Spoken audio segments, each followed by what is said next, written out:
संभाजीनगरमध्ये महिला कीर्तनकाराची हत्या करण्यात आलेली आहे। डोक्यात दगड घालून महिला कीर्तनकाराची हत्या झालेली आहे। वैजापूर गंगापूर रोडवरील मोहटा देवी आश्रम मध्ये ही हत्या झाल्याचं कळतंय। संगीताताई महाराज असं या मृत महिला कीर्तनकाराचं नाव आहे। पोलीस घटनास्थळी दाखल झालेले आहेत आणि पोलिसांकडून तपासही सुरू करण्यात आला आहे। आणि या संदर्भात अधिक माहिती घेऊयात आमचे प्रतिनिधी विशाल करोळे आपल्यासोबत जोडले गेलेत। विशाल, नेमक्या कोणत्या कारणांमुळे हत्या झालेली आहे? काही अधिकचा तपास पोलिसांकडून सुरू झालेला आहे का? माहिती मिळाली आहे का?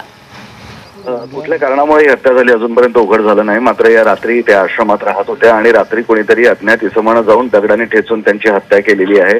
हा सगळा प्रकार सकाळी जेव्हा सगळे पूजेसाठी उठले त्यावेळेस उघड झाला। तातडीने पोलिसांनी घटनास्थळी गेलेले आहे। घटनास्थळी आता चौकशी सुरू आहे। मात्र इतक्या निर्घृणपणे एका कीर्तनकारांची हत्या कशामुळे झाली, नक्की याची काय कारण आहे आणि ही हत्या कोणी केली याचं शोध घेण्याचं आव्हान आता पोलिसांसमोर आहे। पोलिसांचं डॉग पथक सुद्धा त्या ठिकाणी गेले आहे। सोबतच पोलिसांचा मोठा फौजफाटा आता त्या ठिकाणी चौकशीसाठी दाखल झालेला आहे। नक्कीच धन्यवाद विशाल, तुम्ही दिलेल्या सविस्तर माहितीसाठी।